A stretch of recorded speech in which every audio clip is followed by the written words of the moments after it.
This video has been made with the purpose of education and awareness of real crimes, and there is no disrespect intended to anyone. This is to help promote truth and justice for anyone who has been a victim of crime. What I'm about to report is what I have researched online, and I will welcome any corrections should they be required. Hello there, Little Berry True Crime fans. Airy Berry here. Great to see you again. I filmed this the other day, and it was then that I realised that my webcam has basically, it wasn't working anymore. It was jumpy. It was just wrong, and I couldn't cover it up with pictures or anything like that. I have been able to do that before, but I thought I'd invest in a new webcam, and I have that right now. It's pretty good actually, and so yeah, it's great to be back. It really is. As of today, as of filming this, I have 446 subscribers. I am speechless. Thank you so much. And I am 54 away, therefore, from 500, so I can start putting posts on my channel. And then if I get another 500, then I can start to make this into a business. So if you could help me out in any way, if you want to see more of this, then please subscribe. That's the best way you can carry on seeing more without searching for it. If you've got Facebook or Twitter, then just put tweet it out or Facebook it out or whatever. Tell friends, tell family. The more people know about it, the better. If it doesn't matter how good my content is, if people don't know about it, then they're not gonna see it, are they? I just want to apologise as well. If you see any kind of blackness on my teeth, it's because I've just done a charcoal scrub, so I don't want that to become a distraction through this. So just letting you know that's what it is. But yeah, let's just dive into this case. Researching this case has been really interesting because I've learned a lot more about American history than I ever did before. I just assumed after declaring independence that it just became the United States and just carried on. There were some changes in the law, but I didn't realize exactly, like with the American Civil War, that there was a lot more to it than that. So this is what I've learned, and if I've got anything misconstrued or misinterpreted, if anyone there with a lot more knowledge than myself can correct me in the comments, please do so. So in the 1860s in America, there was the Union, so the United States, and the Confederacy, because the United States wanted to abolish slavery. They were anti-slavery, and they were more the northern part of America. The southern parts of America generally were pro-slavery, or they felt that it was their constitutional right to own people as property. The United States wanted to abolish it. The Confederacy, they declared themselves the Confederacy. They were probably looking to declare complete independence from the United States. They wanted to carry it on. There was a war, and ultimately the United States won, and therefore the whole of the United States united as one, and slavery was abolished, thank goodness. And yeah, that's how it was. However, in the middle of this war, Abraham Lincoln, he wanted to grow the country as well. He wanted to make sure that there were businesses and ranches and farms, and that the land was being used, basically for economical growth. Anyone who was like European settlers, because America is, mostly populated by European settlers and people of African origin. But there were Native Americans there as well, and they were concentrated in what's called the Oklahoma Panhandle. Now, if you look at a picture of Oklahoma on a map, it does look like a pan with a handle. The Osage tribe that lived in this area, the Native Americans, were forced out, and this was not the first time they'd been forcibly moved. The government wanted this land used for farming, basically to help grow the economy. So the Osage tribe were forced down south into another part of Oklahoma. In 1862, Abraham Lincoln signed what was called the Homestead Act, which meant that some settlers could claim and register 160 acres, which is pretty damn big, of land free, so they don't have to pay anything for it. But the proviso was that they had to stay there for 5 years to make this registration and claim secure, and they were responsible for everything. So they could claim the land, but there wasn't a house there for them. They had to build their own house. They had to farm the land. They had to basically generate their own income. They needed to grow their own food, essentially, raise their own animals. They were responsible for just their mere survival, for food and clothing and security. The particular area that we're going to concentrate on, there were a few different farming communities around there, and it was part of what's called the Osage Township. There was a road that ran all the way through there. Now, roads, of course, went through cities, etc., but what we're talking about is a massive long route. So if you think of like Route 66, for example, in America, you know, it's a big open road that goes all the way from east to west. There was another road that ran from the east of the US to the west, not all the way across, but sort of in the middle. And it was quite big. It was the main route, well, the only route that people could use, the only open road people could use to emigrate from the east to the west. Many people used this to emigrate, essentially. If they found that living in one area wasn't for them, or they had family that they wanted to join, they would use this trail. They would go through it. The problem, though, it was open and vast, and the Oklahoma Panhandle, because there were many homesteaders that had moved there and they were responsible for everything that happened, it was not very well policed at all. It's been described as lawless. It was rampant with bandits and robbers and even murderers, people who would use the advantage of seeing lone travelers or just a family on their own with no protection on this open road. They would ambush them and sometimes just kill them for their spoils. It doesn't matter how much they had. Many people in their big wagons would actually take their entire lives with them. They wouldn't leave anything behind or to be shipped over or anything. It was pretty dangerous. And there was also wild animals, the chance for disease. If you ended up with an infection, there was no medical help. It was a very dangerous trail. The trail actually ran adjacent to certain homesteads in that area. We're going to look at a particular part of Kansas called Labette County. In this area, it was called the Osage Township, which I've just mentioned before. And in around 1870, two men arrived in this area and they made claim to 2 pieces of land. They were John Bender Sr. and John Bender Jr. So I'm just going to call them Junior and Senior for ease of reference. Senior claimed his 160 acres, and Junior, I believe he claimed either another 160 or a smaller portion of land next to Senior's. But apparently he didn't do much with it. He just left it, and he more joined his father with setting up a homestead on the 160 acres that Senior had claimed. There were other people in that area that had claimed land. Their surnames were Brockman and Roach. There were about 5 different people that had moved there and stayed there. Some people had moved to the Panhandle and found that the hardship of living there was not worth the free land, so they didn't stay much. But people who really worked this land and were able to establish not only a house but a business and be able to not just survive but thrive, I mean, they did well. Senior was described as being around 60 years old, and who was presumably his son, Junior, was around 25 years old. They began to work the land, plot out what was going to go where, etc. And not long after that, 2 women joined them. Again, one was much older, one was much younger.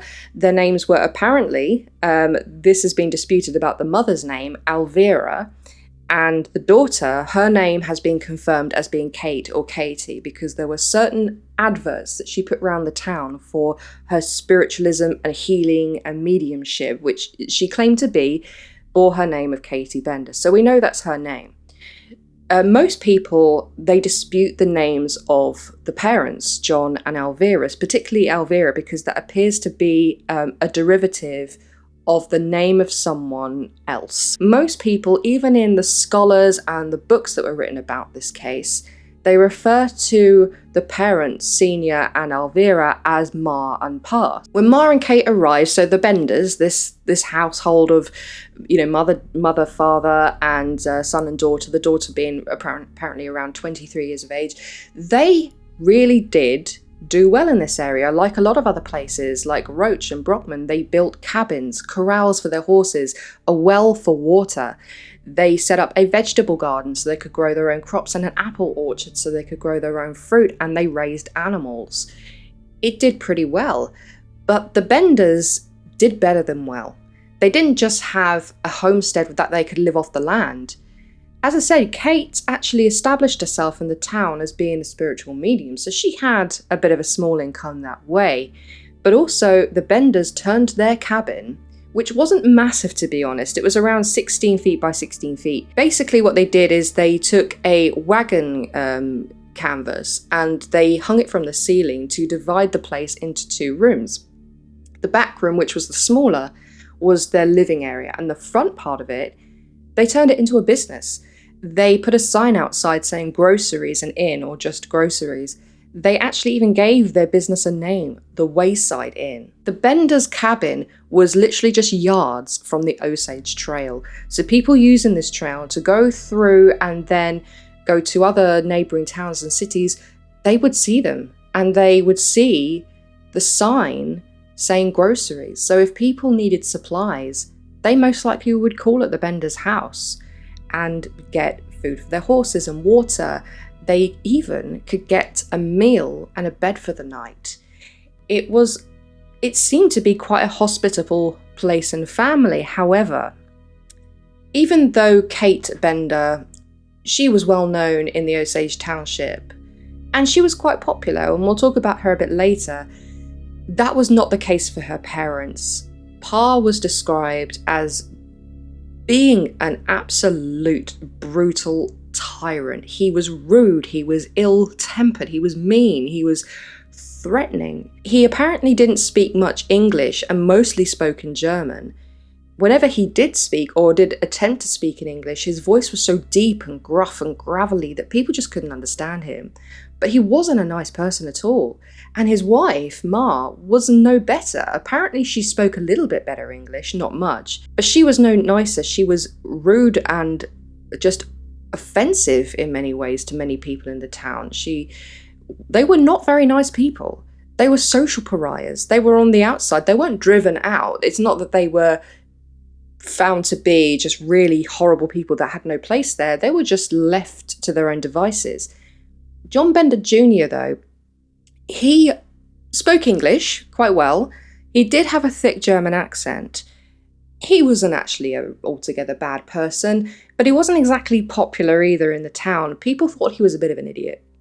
And the reason for that, if you've seen the Joker film with Joaquin Phoenix, the condition he has, which makes him burst into fits of laughter at inappropriate times, this is pretty much what John Bender Jr. had. And some people actually described him as being hyena-like. But back then, of course, the medical conditions that we know now were not known at the time, and it was just thought that he was just generally an idiot. Kate, on the other hand, not only did she speak perfect English, but she didn't really appear to have much of an accent. She fitted in a lot more in the town, not just because she could speak the language, but also she was generally a nice, kind person. She was sophisticated. She was gregarious and charming. People liked her. She was well known for being a medium and a healer. She was able to get work that way. Her mother did help her out with that, but because of her mother's ill temper and meanness, people actually called her mother a she-devil because of all this mediumship, or a hag, either because of her appearance and her mannerisms, but not so much Kate. Kate was a lot better liked in the town. In those days, women didn't really have much of a voice, or they were seen, not heard. But Kate used her position as a medium to be able to influence people. She gave speeches and lectures.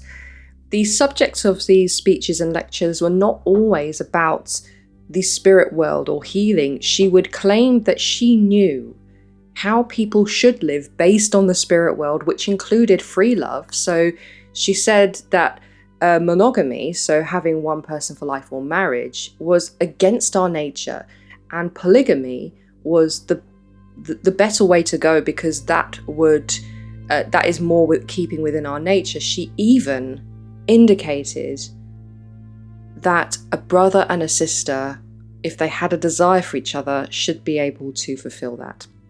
Now, that plus people's observations of the interactions between her and John Bender Jr. led people to believe that they weren't brother and sister, they were actually a couple.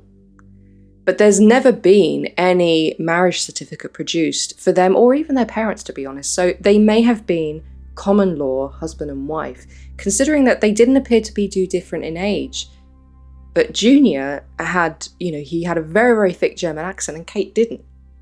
So it's possible that they were not related, although there's never been any kind of proof either way. So basically in around 1870, 1871, the Benders had very quickly set themselves up a lovely homestead.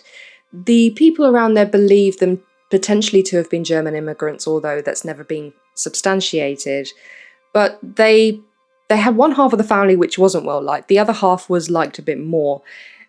So one part of them would stay to themselves. They wouldn't socialise much. They did have a few friends, including Roach and Brockman. Going back to the Osage Trail, given how open, vast, and how dangerous it was not unusual for people who use this trail to start along it to reach somewhere and never arrive. It wasn't unusual for people to be seen at certain places and then not seen again. Either people got off the trail and got lost, they stopped and stayed somewhere else, they succumbed to illness or, animals, bandits, robbers, and people actually blamed the Osage tribe as well for people being murdered, because sometimes caravans and wagons were found abandoned and the horses missing and the people gone, with many of their belongings gone. Although this was not unusual, in around 1871, attention had been drawn to the fact that more and more people were going missing in the Panhandle area. It made people quite nervous that what is out there? Is there a particular band of bandits or thieves or murderers? And many vigilante groups went out there to try and find them, but nobody did. In May 1871, in a place called Drum Creek, which was near the Osage Trail, a body of a young man was found who has only ever been identified as Jones. He was found fully clothed, although with not many other possessions. But he had clearly been killed. His head had been bashed in by presumably a small blunt object, and his throat had been completely slit. The person who owned the land on which this young man was found was questioned. I don't know if he was actually arrested, but just because you own a piece of land and someone's been found dead on your land, it doesn't mean you're responsible. Somebody could use your land and put them there. There were not massive fences around this place, and even if there were, they wouldn't stop people from being able to trespass on land and put a body there. So that was the first one. Less than a year later, 2 men were found in the same creek with exactly the same injuries, the bashed in skull and the throat slit. These 2 men have never been identified, but it really did put people's hackles up. Oh my God, there is a murderer around this area. This was around the Osage Township. Many people believe there must be somebody who is living around here, who is doing this, who is a serial killer.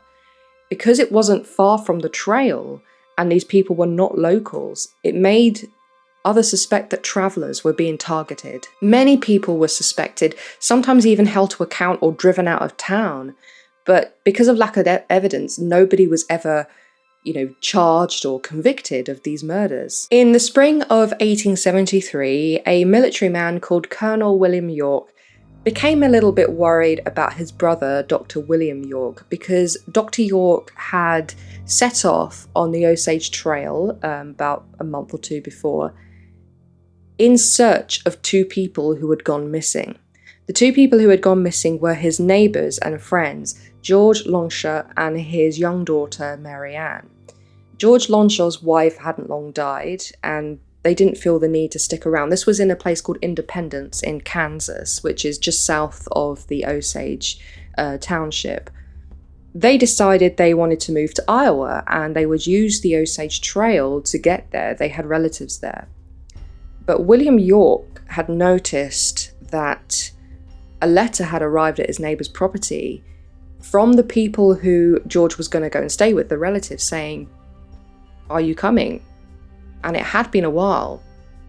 So Dr. York took it upon himself to head out solo. He took a train from Independence to Cherryvale, which is a bit closer to the Osage Township. He then either bought or hired a horse and set off down the trail. But he hadn't come home. So Colonel Edward York thought, I need to find my brother. So he set off himself, but he didn't go alone. He took a cavalry with him with about 50 men, including his second in command. As he was going down the trail, they passed by the Benders' Inn and asked them, have you seen my brother? And they said, yes, he actually stayed here a night. So we gave him some food, he had a night's sleep, and he set off in the morning. It was also found that William York had identified the wagon that George Lonshaw had been driving when he left Independence, and it had been abandoned. This had influenced his belief that something bad had happened to these people. The colonel questioned more and more homesteads along the way and the townsfolk. Many people said that they had seen Dr. York and he had been making inquiries about George Lonshaw, but nobody had seen George or his daughter. He had actually gotten as far as Fort Scott, which is about 73 miles northeast of the township. He had exhausted everywhere that he could. So he headed all the way back, and people actually said that he did pass back through the town. But then as he passed through the town, this appeared to be where he went missing. The night that Colonel Edward York had arrived at the Bender household, and they told him that his brother had left the day after he had had a meal there himself, Colonel York stayed for dinner, although he didn't stay for the night. He went into the township and he spoke to more and more people. But as he was doing that, a woman told him something that quite alarmed him. She said that she had gone to the Benders' Inn and she was going to have a meal there, but Elvira had threatened her with a knife and basically driven her out of the house. So this is quite a serious allegation, of attempted assault, or threatening behavior. So the colonel actually felt this, it just triggered something, saying, oh, the Benders must have something to do with what happened to my brother, because he came back through the town and then just disappeared.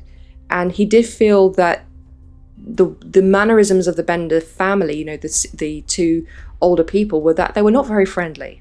And the allegations made by this woman just amplified that. So the next day, the colonel returned to the Bender's house, and with him, he had armed men, and he asked them very forcibly, did you do this to this woman? And Elvira just didn't say anything, as if she couldn't understand what they were saying. So Kate and Junior spoke for her, saying, no, that this is wrong. But Colonel York, he wasn't stupid. He pressed and he pressed, and then suddenly Ma went into this tirade and said that the woman who she had forced out of her house was a witch and had poisoned her coffee.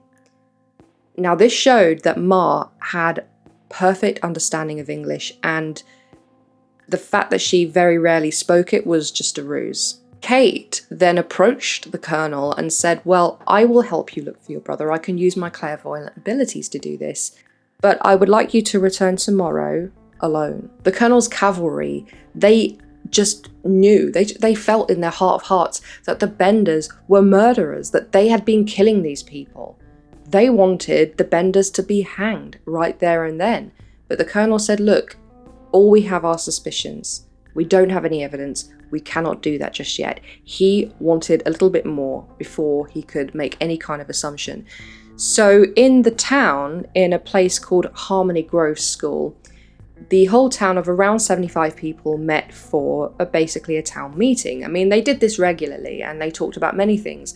But one of the many things that they did talk about now that the colonel was there, and it was highlighting these disappearances, and the colonel was actually there at this meeting, that they need to do something. about this because there must be a murderer or murderers in these myths. I've seen conflicting reports of this, but some people have said that Senior and Junior were both there, and some people said that none of the Benders were there at all, although Colonel York was there. It was agreed in this meeting that the Colonel would apply for warrants to search every homestead in that area. Just a few days after this meeting took place, a man called Billy Toll was driving his cattle near the Benders' property, and he noticed that it was just deathly silent. There was no activity except some animals that appeared to be starving and some even dead. He reported this to the town trustees, who felt this was quite suspicious because nobody had seen the Benders in quite some time. So they wanted to go straight away and search the Benders' property, but there was bad weather, really bad weather for 3 days, and this meant that they couldn't go ahead and search immediately, but after a few days they did. When they got there, they found the place had indeed been abandoned. The clothing and provisions, etc. had gone, but they left their animals behind, and some unfortunately had starved to death. But what the authorities found, the first thing they noticed when they entered the cabin was this overwhelming smell of decomposition. It was potent. They followed the smell to behind the wagon curtain, where they noticed a trapdoor, which had actually been nailed shut, and they had to force it open. Given their suspicions of the Benders and the smell, they fully expected to find bodies underneath this cabin, but they didn't. What they found was an empty, say, 3 by 4 foot space with a stone slab floor. No bodies, but it was caked and was thick with congealed dried blood. So much they knew this couldn't have come from one person. The cabin was literally lifted and moved away because of course it didn't have foundations. The stone slab was smashed and they fully expected to find bodies underneath the slab, but there weren't any. They still weren't satisfied. They were pretty sure, with all of the suspicions they had and the fact that the Benders had left and all of this dried blood, there must be something around here. So they turned their attention to the nearby vegetable garden, which, despite the fact that the place had been abandoned for a week, it had been ploughed quite recently, and the neighbours even said that this vegetable garden was always very freshly ploughed. So they started digging, and they found 11 bodies. One of those was actually in the well, and about 4 of them in the apple orchard, including that of Dr. William York. George Longshot and his daughter were found in a grave together, and what was interesting was that all of these bodies, except one, bore exactly the same injuries to the 3 men that were found in the creek: bashed in head and a slit throat, apart from little Mary Ann. She apparently had no injuries on her that would explain her death, and she was found underneath her father, leading many to speculate she was buried alive with him. And also in the well they found dismembered body parts. None of these body parts belonged to any of the other bodies that they found, even though many of them had actually been mutilated, as well as having their throats cut.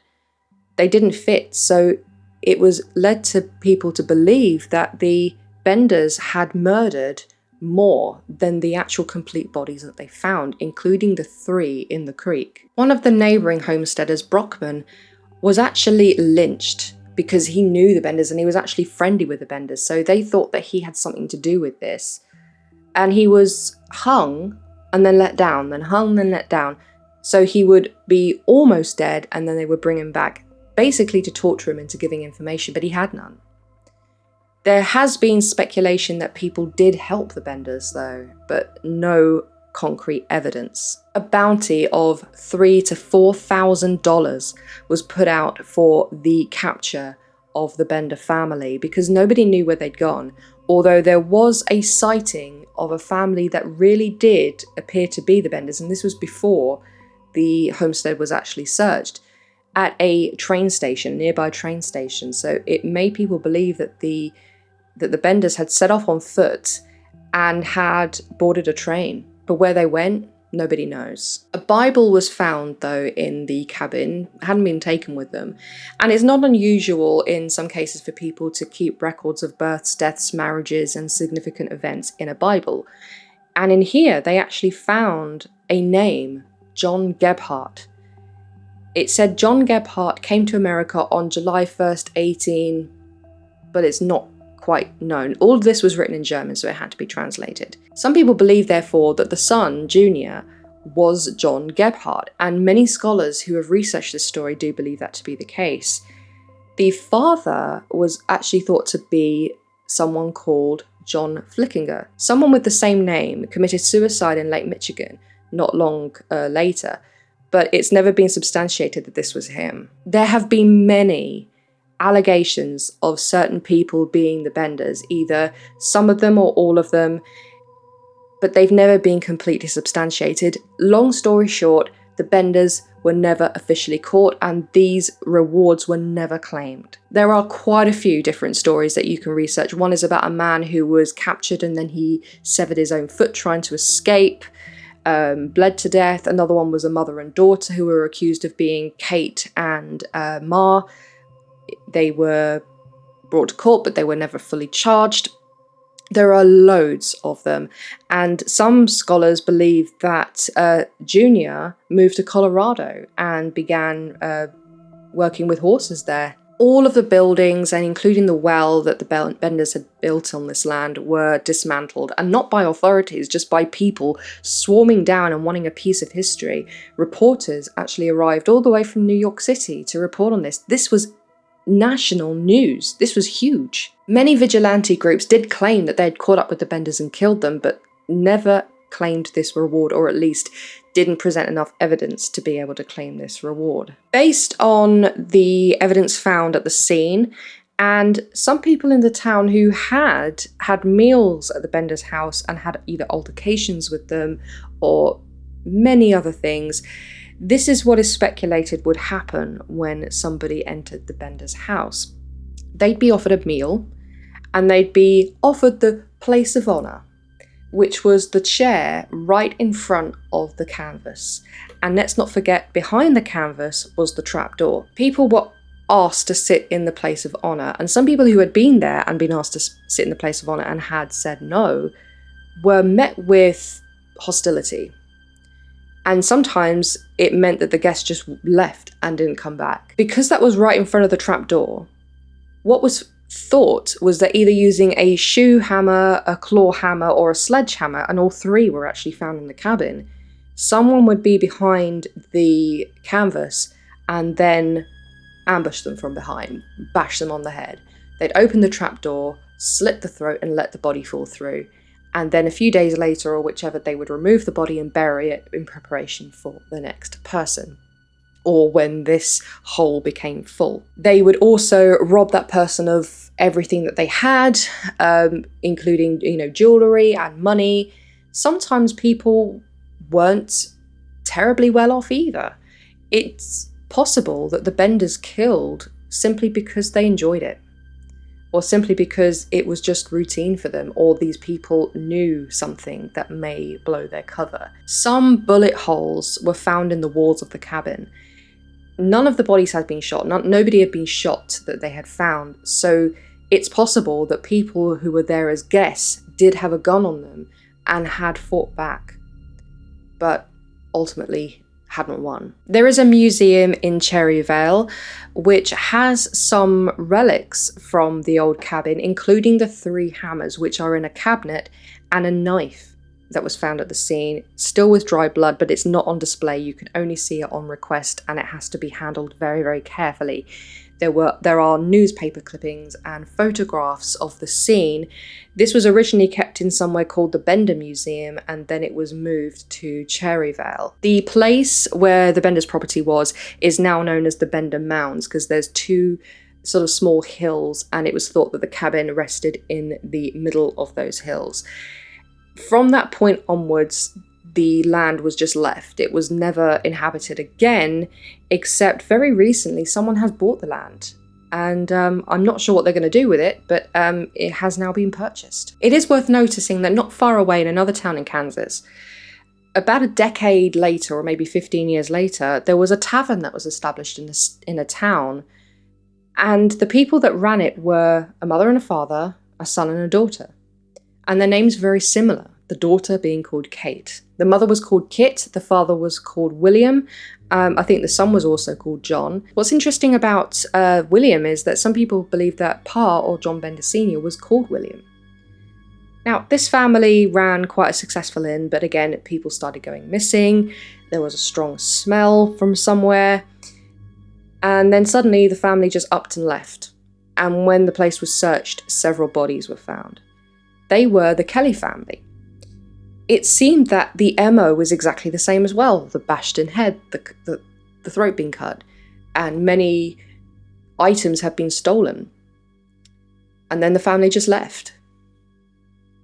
Were these the same people, or were they copycats? The Kelly family were actually caught up with, and they were either killed during a chase or were hanged. If they were the same family, then that means that the Benders were eventually apprehended, although they were free to kill again. If not, then they're copycat killers who were dealt justice. There is a connection here to the very popular book series and TV series called Little House on the Prairie. I loved watching that while I was growing up. It was on every Sunday morning. These books and the TV series was based on a real person, Laura Ingalls Wilder, who lived in Kansas, albeit for a short period, around the same time. And she did write about the Benders in her books, although not everybody believes that she was there when it happened. She said that her father had been one of the vigilantes to try and hunt down the Benders, but she'd already left by that point, so it's not really clear. So we have covered quite a few family massacres on this channel. Rikverstad, Setagaya, Jameson family, if they were indeed massacred. But this is a bit different. This is not a family who were murdered. This is a family who murdered. This is also a family who have apparently got away with it. This is a family who made murder their business. Often described as America's first serial killing family. I'd like to just say a bit about the victims that I've been able to find. So there was Dr. William York, of course. There was John Launcher and his daughter. There was the man called Jones in the creek, two unidentified men in the creek. The man in the well, his name was Johnny Boyle. He was originally from Howard County in Kansas. His horse and quite a lot of his belongings were missing. The other people that were buried in the apple orchard were John Greery, Red Smith, Abigail Roberts. In the vegetable garden, there was also found Henry Mackenzie, who was on his way from Independence to Hamilton County, Indiana. His horses were missing and some of his money. Also, there was Ben Brown. He was from Howard County as well in Kansas.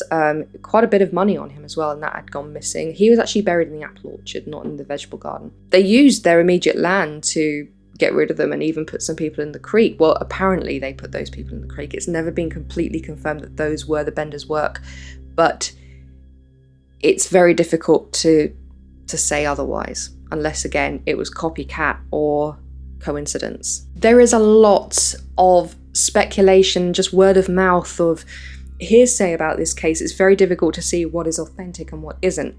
But what we do know is this family called the Bloody Benders. They did kill people and they did dispose of the bodies and they did get away. They may have been caught, they may not have. There is a historical marker which was erected by the Kansas State Historical Society near the Bender Mounds, not actually on the property. And this is what it says. Kansas Historical Marker, the Bloody Benders. Near here are the Bender Mounds, named for the infamous Bender family, John, his wife, son and daughter Kate, who settled here in 1871. Kate soon gained notoriety as a self-proclaimed healer and spiritualist. Secretly, the four made a living through murder and robbery. Located on a main road, the Benders sold meals and supplies to travellers. Their murders were carried out by use of a canvas curtain that divided the house into two rooms. When a traveller was seated at the table, his head was outlined against the curtain. The victim was then dispatched from behind with a hammer, and the body was dropped into the basement pit, later to be buried in an orchard. As more and more travellers disappeared, suspicion began to centre on the Benders. They disappeared in the spring of 1873, shortly before the inquisitive neighbours discovered the victims' bodies.